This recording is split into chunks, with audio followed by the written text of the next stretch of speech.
आज आपण संभाजीनगरमधलं फुलंब्री आणि फुलंब्रीच्याच बाजूला शिवाला शिव असलेलं बाजार सावंगी आणि बाजार सावंगीमध्ये रामपुंड यांच्या शेतावर आलेलो आहोत. आणि रामपुंडचं मगाशी आपण बघितले होते की कापूस बांधून हा काढलेला आहे आणि बांधणी करून जो अमृत पॅटर्न आहे दादा लाडचं त्याचं आणि शून्य मशागत तंत्रज्ञान नानाजी देशमुख संजीवनी प्रकल्पांतर्गत त्याचे दोन्हीचे तंत्रज्ञान एकत्रित करून हा कापूस उत्पादन काढलेला आहे. आणि आज आपण बघतो की शेवटला कापूस आलेला आहे, आता शेवटी आलेला आहे. बेड दिसतं आहे, बेडमध्ये आता कापणीवर आलेलं आहे. म्हणजे त्याला कापणी म्हणून पीक संपून कापणी करायची आहे. आणि शून्य मशागत तंत्रज्ञानमध्ये कापणीला फार महत्त्व दिलं जातं. तेव्हा या प्लॉटला व्हिजिट द्यावं म्हणलं. नानाजी देशमुख संजीवनी प्रकल्पांतर्गत शून्य मशागत तंत्रज्ञान आज बघतोय आपण. बेडसुद्धा कॉम्पॅक्ट झालेले आणि बेडसुद्धा आता दिसत आहे. आणि कापणी त्यांना इथून करायची.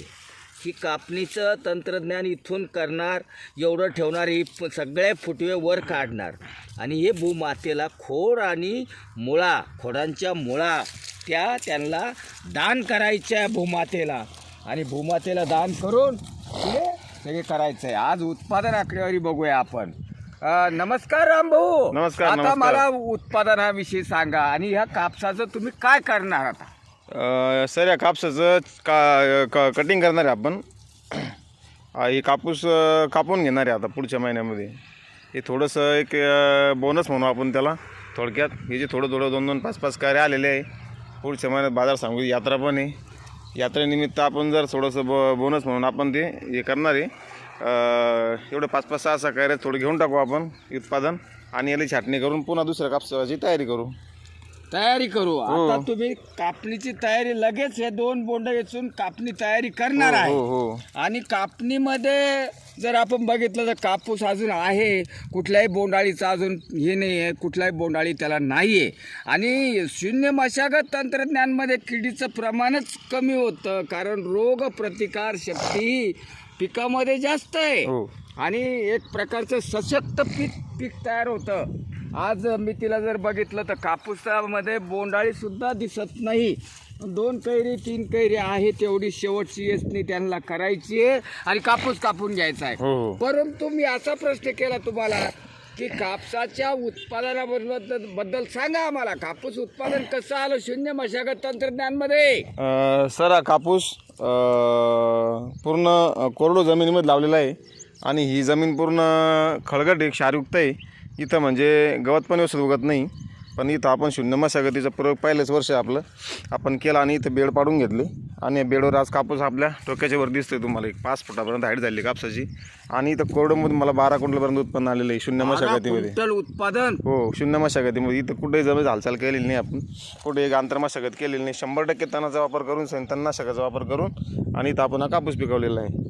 आणि तणनाशकाचा वापर करून तणांचं नियंत्रण तुम्ही केलेलं आहे. आणि हे तंत्रज्ञान तुम्ही कुठं बघितलं? सर हे खंडागळे साहेबाच्या मार्गदर्शनामुळं खंडागळे साहेब घेऊन गेले मला खामगावला.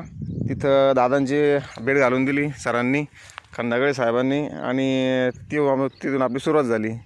असं. आणि खामगाव हे फुलंब्री तालुक्यामध्ये. फुलंब्री तालुक्यामध्ये. आणि फुलंब्री तुम्हाला जवळ पडते, फार जवळ पडते. म्हणजे तिकडचं तंत्रज्ञान इकडे आणलं तुम्ही. आणि तंत्रज्ञानाचा प्रसार व प्रचार करून प्रसार आणि ताबडतोब अंमलबजावणी सुद्धा केली. आणि एकरला 12 क्विंटल पर्यंत उत्पादन दिसतंय आज. आणि कापूस आज सुद्धा म्हणजे जसं काही काल परवाचा किंवा ऑक्टोबर नोव्हेंबरचा कापूस दिसतंय. म्हणजे शून्य मशागत तंत्रज्ञान मध्ये ताकद जमिनीची. आणि जमीन नरमपणा सुद्धा झालेला आहे. आज जमीन सुद्धा नरम चटक आहे. हालाकी खळगट जमीन आहे बघा, पण तरी जमीन अजून नरम चटक आहे. आणि थोडाफार ओलावा आहे तिच्यात. पण आज जर बघितलं आपण की फेब्रुवारीचा शेवटचा दिवस आज 29 तारीख आहे. आणि 29 तारखेला सुद्धा कापूस बऱ्याच जागेला बघावं तर काही राहत नाही, पाला सुद्धा राहत नाही, काहीच नाही. आणि असं खूप प्रमाणात असं कीड आणि रोग असतं, पण इथं म्हणजे शून्य मशागतनं दाखवून दिलेलं आहे की ताकद किती, त्यांना जागेवर जिरवल्यामुळे आणि मुळं तणांची भूमातेला दान केल्यामुळे हे काम एवढं सोपं जातं. आता तुम्ही याला कापून घेतल्यावर तसंच पडून देणार, हो तसंच पडू देणार आहे. पाणी वगैरे काहीच समरचे नाही. कुठले काही नाही. नाही लगेच आणि दुसरं खरीप झाला, आता कापूस झाला, येत्या हंगामामध्ये म्हणजे येत्या खरीपामध्ये परत कापूसच लावणार सर. कापूसवर कापूस हो आणि थोडासा चांगले हो. काही भागामध्ये मक्का, हो काही भागात मक्का. अर्धा मक्का हो. अर्धा कापूस हो, हो. कापूस आणि तरी जमतो. मग या कापसाच्या बाजूला मका सुद्धा होणार 2 हो ओळीमध्ये, मूग पण होतो सर थोडा. मूग पण घेणार. आणि अशा पद्धतीचं एक काम एक 4-5 एकरावर यांनी केलेलं आहे आणि एकदम आनंदी झालेला आहे शेतकरी. सर यावर्षी असं निदर्शन आलं आमच्या का शून्य मशागत केल्यामुळं जमिनीचं जे भेगा पडण्याचं प्रमाण आहे भेगा पडण्याचं प्रमाण दरवर्षी ह्या आजच्या डेटला जमिनीत इतक्या भेगा पडत्या का कमीत कमी 5 फूट 6 फुटापर्यंत खाली भेगा पडतात. एखादी वस्तू कधी पडली तर तिला JCB लावून उकर नाही त्यावरती सापडणार आहे, पण चालू वर्षाला कुठल्याही जमिनीत भेगा पडलेली नाही. भेगा नाहीये पा म्हणजे एकही भेग नाही जमिनीमध्ये चालू भेगा वर्षाला. होत नाही. भेगामुळे कर्बाचं प्रमाण बाष्प होत नाही नाही पाणी टिकून राहतो, ओलावा टिकून राहतो. हे एक मोठं ऑब्झर्वेशन सर. यावर्षी जमिनीचे भेगाच पडले नाही यावर्षी. शेतकऱ्यानं प्रश्न केलाय बघा, म्हणजे रान भेगाळत नाही. विदर्भामध्ये हा प्रश्न आहे.